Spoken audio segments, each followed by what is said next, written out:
Thanks, Lorraine. I just want to reiterate, Lorraine is based from the same offices that we are at Canterbury. Again, another really approachable person. She's quite happy to go out to your club, wherever that may be.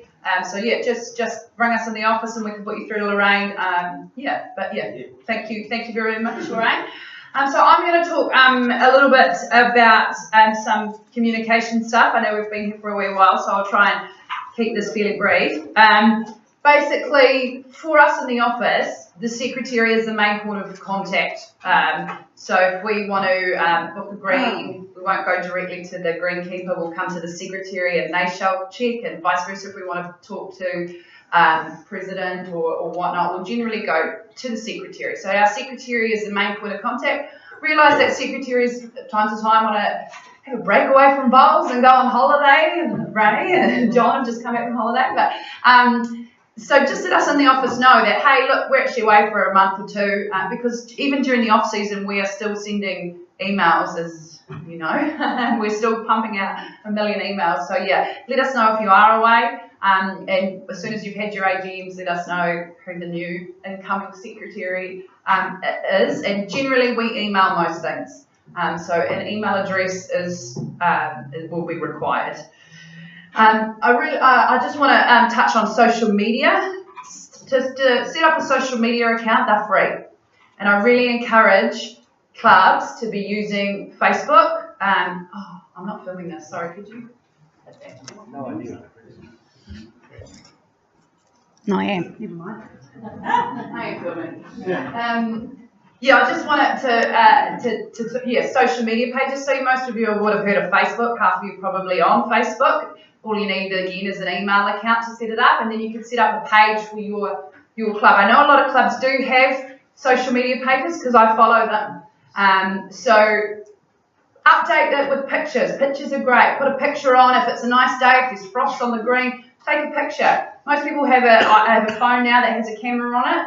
So just take that picture, and Joe Public will see that, and they'll keep seeing it. You know, Facebook. If you Google something. Let's say somebody Googles boots. Then when they're scrolling through on Facebook, it'll pop up these boots that they've just Googled. So if somebody's Googling bowls, your bowling club may pop up if they're in that area. So if you have that page, if you have a Facebook page or a social media page. So it's not you're not creating a personal friend account, so it's not going to be the Woodend Bowling Club that people are going to add the Woodend Bowling Club as a friend. They're going to add you as they're going to like you, basically, like your club. And then every time you post information up, public people who like your page can see that. If you want a private one just for your members, so let's say you want a Woodend Bowling Club members page, then you create a group.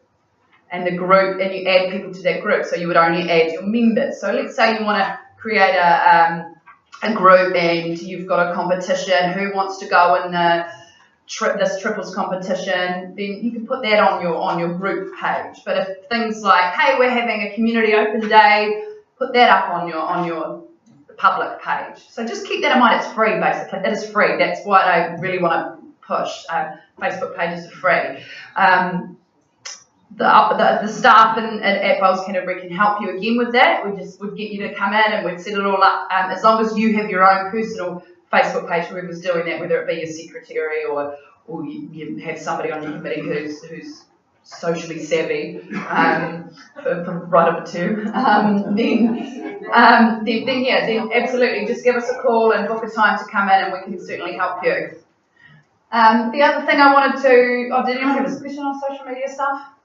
Great. The other thing I wanted to mention was clearance forms. So just that link there will take you to the Bowls New Zealand template for clearance forms. So if people are leaving, and then that's the form that they need that you'll need to fill out. So the secretary fills that out just to say that yep, they're fully paid up. They don't owe us anything. They've resigned here. They can go join another club. So just keep that in mind. Uniforms. Some clubs have been changing uniforms and modernising them, which is great. Just if you could just send us a pics of those, or maybe when you're getting them designed, just let us know so that we can approve it first. Obviously, we would hate to be in a situation where clubs have gone out without knowing that their neighbour club has gone out and got the same uniform. So you let us know. We've got a folder in the office with all of the uniforms from past and present. So yeah, please just flick us a text or the artwork of what you're getting done before you get it done.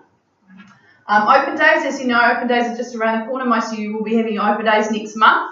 I'm going to send out an email tomorrow to the secretaries asking if you could just let us know when your open days are, because we will put it on our website promoting open days are coming up, and for people who are interested in bowls, they can look for their nearest local bowling club and tag along to your open day. So yeah, if you could let me know that, just reply to that. The other thing that I've put up there is putting memberships on hold. All of these subjects that I've touched on today are things that I get regular phone calls about. So had a couple of phone calls in the last month or so regarding people putting their memberships on hold. So for example, Brian Barker has he's a 5-year bowler. He's going away on holiday for the summer, but he wants to put his membership on hold so that when he comes back, he's still in his 5th year. So he needs to not be a member of the bowling club or not be a playing member of that bowling club the year that he's on holiday. He needs to let us know at Bowls Canterbury, because obviously we've got a file there that will say Brian Barker's, basically it's just an email format to say he's away on holiday, won't be joining a club this year, and it needs to come from the secretary. Okay, so that's just so that when he comes back, it's not his 6th year, it's still his 5th year, if that makes sense.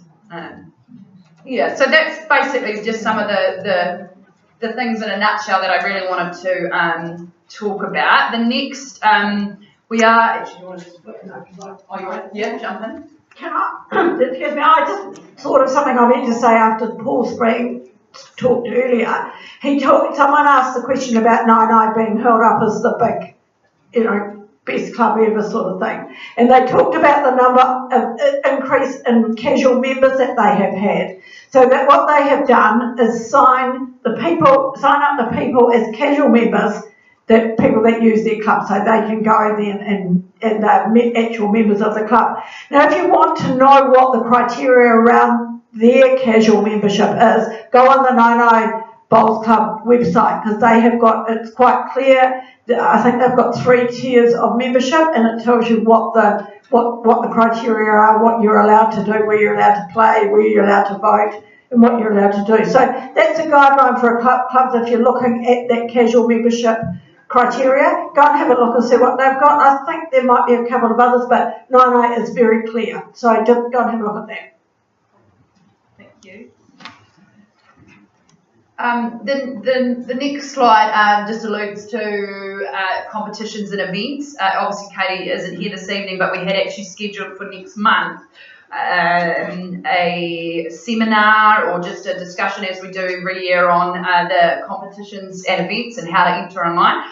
So keep that. I've actually just confirmed it with Tony tonight, though, that I will be here at this club again on Wednesday the 12th of September at 5:30. Who we're targeting that meeting is your selectors. So Katie will explain. I should have said Katie Griffiths, our event manager. She'll explain who the competitions are aimed at this year. She'll talk about how you do the recording, so entering the results. She'll talk about how you actually enter the events online, which will be online again, so they'll be open early September, and they close the 26th, I think it is, of September off the top of my head.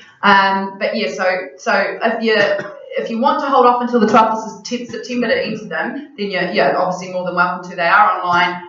And as I say, that's what Katie will be talking about. Lorraine's also going to be there again, or here again, talking about Bowls 3.5 and the concept of that and how clubs can incorporate that how clubs can incorporate that. So just mark that in your diaries, and again I'll send that out tomorrow. Just a reminder to all the secretaries of that meeting next month. That's it from me. I'd like to ask Ray and Jenny from Woody just to come up and basically I've asked these two lovely ladies to come up and just have a chat about Woodend Bowling Club obviously have their Gold Club Check Award. So Ray's just going to talk about a little bit about that, and Jenny's just going to talk about some communications she has had with Bowls Canterbury, Bowls New Zealand, and internally with her club. So, ladies, thank you.